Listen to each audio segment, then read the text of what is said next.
is an African pygmy kingfisher.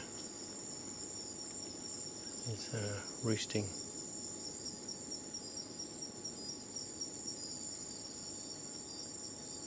One of the smallest kingfishers in the world.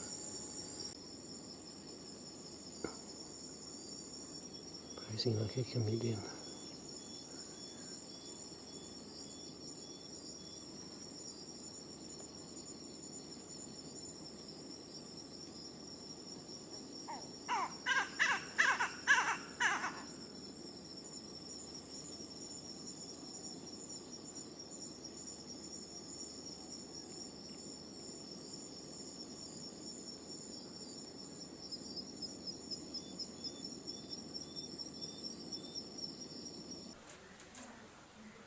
So here we have an impressive collection of 5 assembled Chardonneret traps, and Johan is assembling the 6th.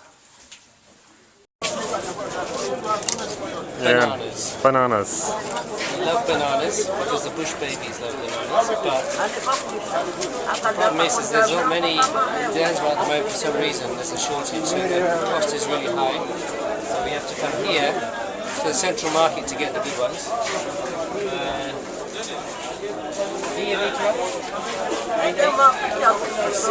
This is the Busa banana variety. And these are Tembo. So these are elephants. That means elephant's fingers in Swahili. And these are cooking bananas. We have red bananas. Then I have this one, which is called okay, these are small ones. Sugar bananas. Yeah. Sugar bananas, they're called. Sukari, for Kiswahili.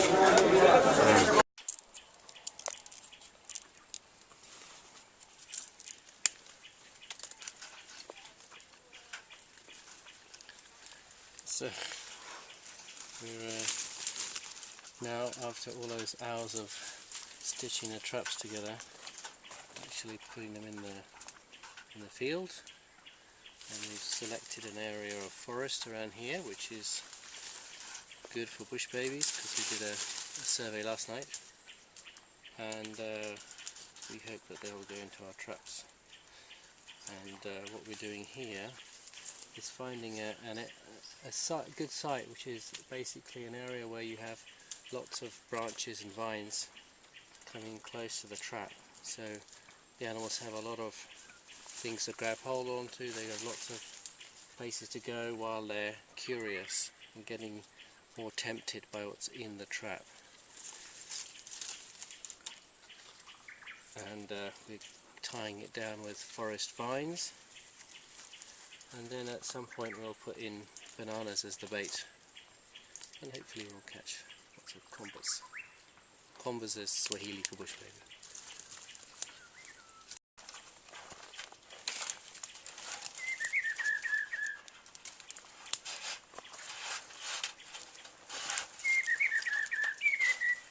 Hello. Karibu.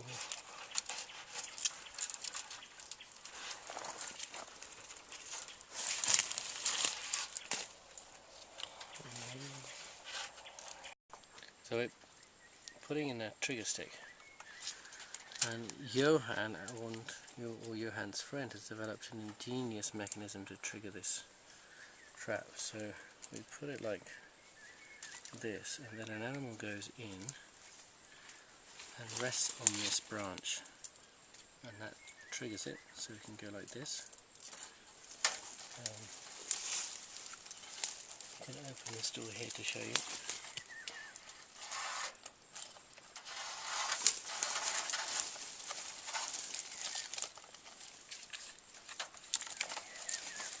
Yeah, so it goes in after the banana and presses it down.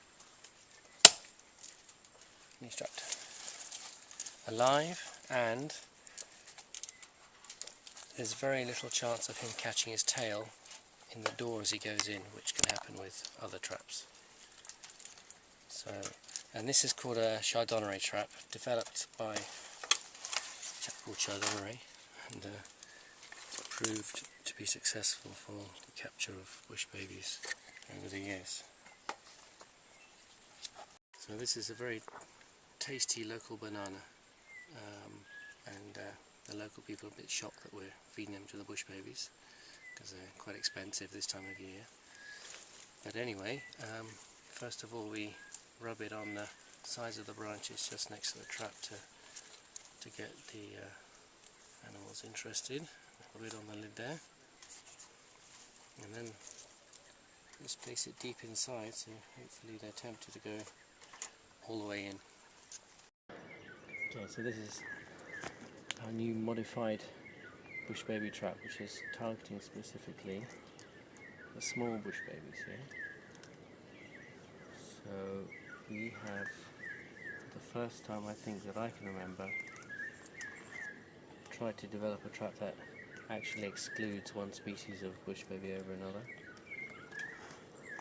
We've caught more than 5, 6 actually. of these We big caught bush 8, but it's 2. Yeah, and no doubt we'll catch more, and no little ones. And so we think, and it's our hope that the little ones are also interested in going in, but that the big ones are always sniffing around and are maybe excluding them. So what we've done is to make the entrance here very small, such that the garnettis can't go in.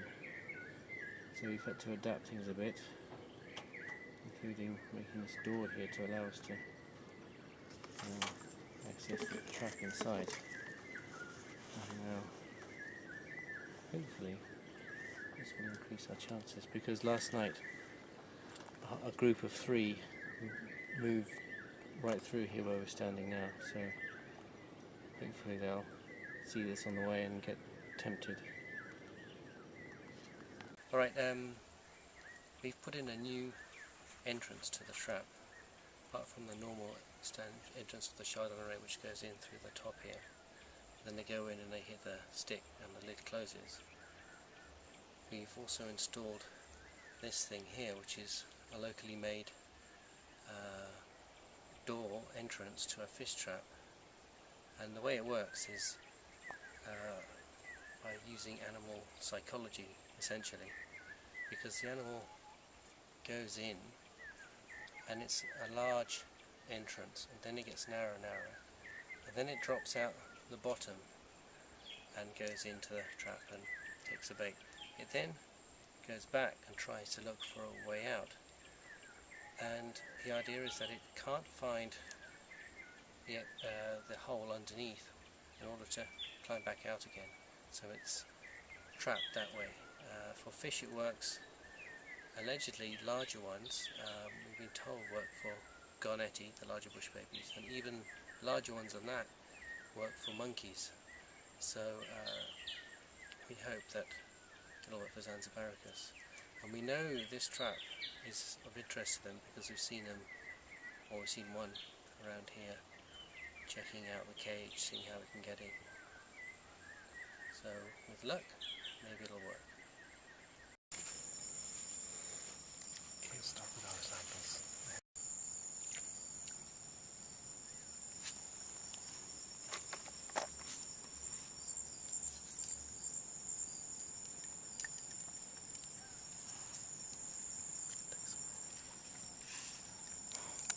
We're filming. So this is a Galagoides Zanzibaricus.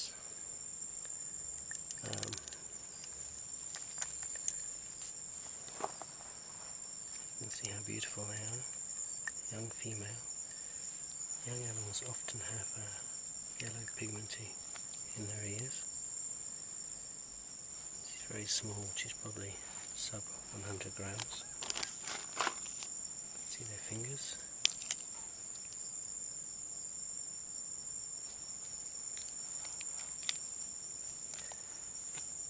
And this is what we call the type population. The first Zanzibaricus described is from Unguja Island, Zanzibar. So everything we do, we must compare with this population. That's why it's important to work with this population.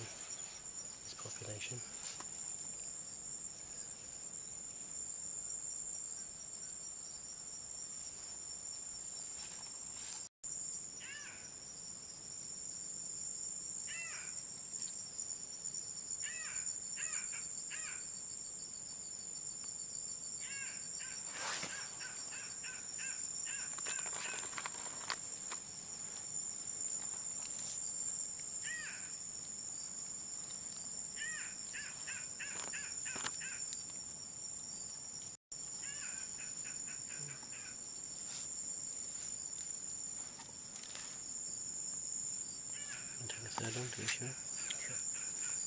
Was there a big difference? No. Oh, okay. 5 millimeters.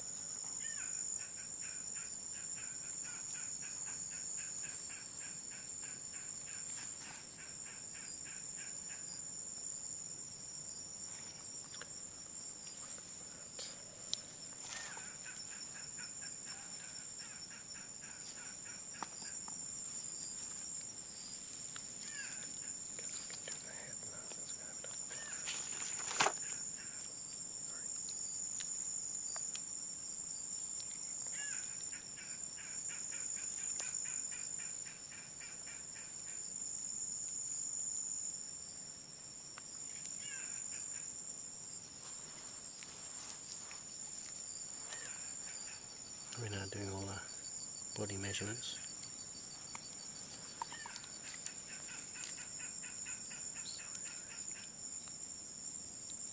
This is head length.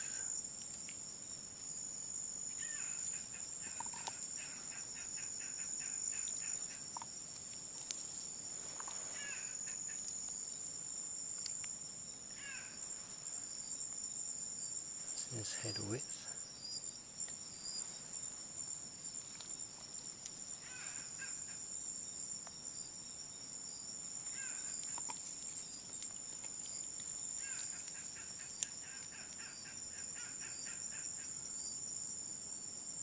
Another one to be sure.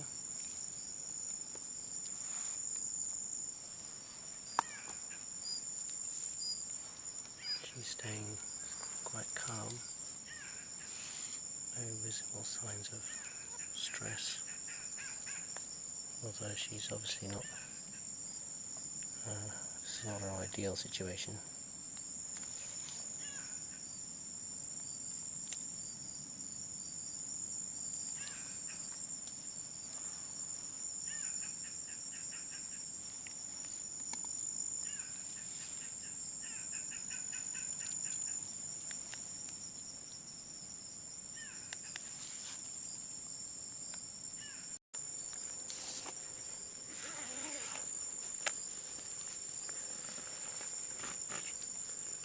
First time this trip, going to use a small scale. Yay! There's before that first asparagus. And probably the bag is heavier than the bush bag.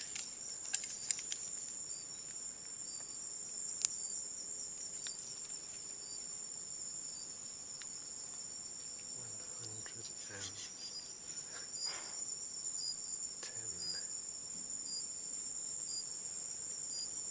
Okay, I reckon it's 70 grams.